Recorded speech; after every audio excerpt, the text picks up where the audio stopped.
আসসালামু আলাইকুম ভিউয়ার্স, সবাই কেমন আছেন? আশা করছি ভালোই আছেন। তো আবার আসলাম নতুন একটা ভিডিও নিয়ে।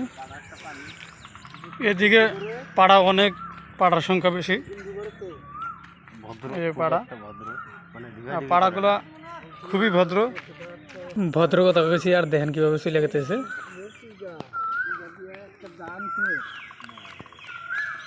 এই যেটা চাষা, এই গ্রামের চাষা। চাষা কোনে গেছিলেন? নেই। গরু দেওয়া গেছিলেন নাকি? গরু পালে, অনেকগুলা গরু পালে।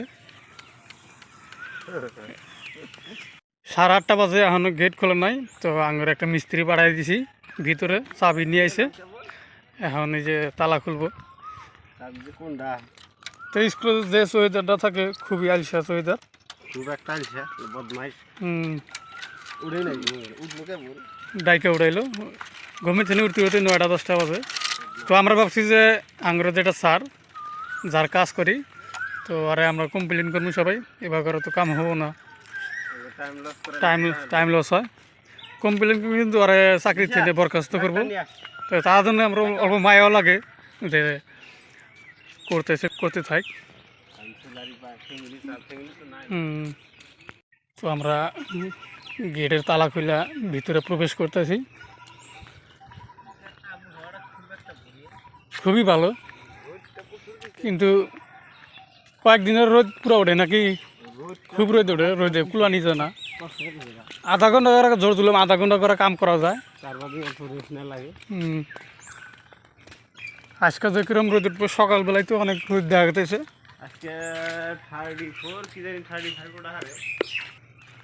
তো ওই একটা রুম দিয়েছেন ছাপরা, তো ওখানে যাই আমরা ড্রেস চেঞ্জ করবো, কামের ড্রেস পরে আবারও আসতেছি। ততক্ষণ পর্যন্ত সাথেই থাকেন, আমরা ড্রেসটা চেঞ্জ করে আসি। আর একটা জিনিস আপনাদের কাছে বলি, আপনারা জানেন নাকি জানি না, এই যে গাছগুলো দেখতেছেন, এনে কিন্তু সব বট গাছ। কিন্তু বট গাছে কি আসলে ডাইল গাড়লে হয় না বটের চারা লাগা নাকি? এটা তো মুরগার ডাইলি লাগেছে নাকি মুনার? এটা ডাইল গাড়লে মনে হয়। তো আপনারা কি বানি জানেন, কতদূর জানেন, আমরা কিন্তু জানি না। বট গাছ আগে দেখছিলাম না, তাই এখানে দেখি খালা ছোটো কালে গানে খেলে নাম শুনি বট গাছ। তো এইগুলো কিন্তু সব বট গাছ। ওইদিকে যত গাছ দেন ম্যাক্সিমামই বট গাছ আছে। এটা হলো গুদামঘরটা দেখাই। কামের অস্ত্রপাতি থওয়া, এটা হলো গুদামঘর। তো আমরা যে ঘরে ড্রেস চেঞ্জ করি রুমটাতে, সেই রুমটা দেয় ওই যে ব্যাগে করে ড্রেস নিয়ে এসেছে।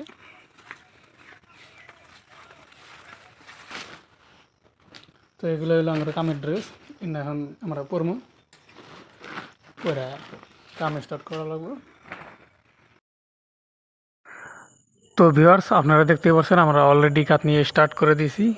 পেছন সাইডে কিন্তু অনেকটাই কাতনি করছি, 9 লাইন উঠছে, তার উপরে এখন জালনা হবে। তো আমরা পিছন সাইডটা ছেড়ে দিয়ে সামনের সাইডটা আরম্ভ করছি। আর একটা দেখতে পাচ্ছেন আমরা দরজার একটা ফ্রেম মানে ফাঁসিয়ে রাখলাম আগামীকাল, যাতে কোনো অসুবিধা না হয়। তো ভিউয়ার্স, আমরা এখন ছুটি করছি, প্রায় 5:30 বাজলো, 5:25 হয়েছে। আঙ্গুরে একটা টোটো রিজার্ভ করা আছে, যেহেতু আমরা রেগুলার আপ ডাউন করি, তার জন্য টোটো রিজার্ভ করা হয়েছে, ঠিকাদারে রিজার্ভ করে দিছে। আমরা এখন টোটোর বলে যাবো।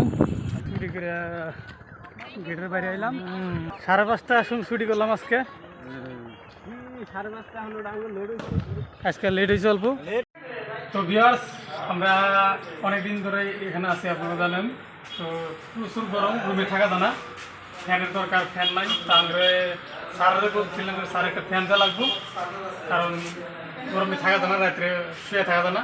তার জন্য স্যারের কাছে আমি রিকোয়েস্ট করছিলাম। তো আজকে কাম ছুটি করে আইসে রুমে দেখি, দেখেন তো লাগাইছে, খুবই ভালো লাগতেছে, ফ্যানটা লাগাইছে, খুবই ভালো লাগতেছে। আজকে ঘুম করে শান্তি পাওয়া যাবো, ভালোই লাগছে। একটা লাগাইছে, 2টা দিলাম, তার সারা একটা দিন। এখন কয়েকদিন পরে একটা লাগাই দেবো। তো ভাই, এই যে ফ্যান লাগাইছে আজকে, তোমার ফিলিংসটা কি পাইতেছে? হ্যাঁ, আজকে ঘুম করে আরাম পাবো নাকি? খুবই ভালো লাগছে। ফ্যান আর একটা হুক আছে, ফ্যানের পয়েন্ট আছে এনে দিব, 2-1 দিন পরে দিব স্যারে কইছে। তো একটাতে যথেষ্ট। সারটা খুব ভালো আছে, মানে মোট কথা যেটা কওয়া যায় ওটাই এনে দেয়।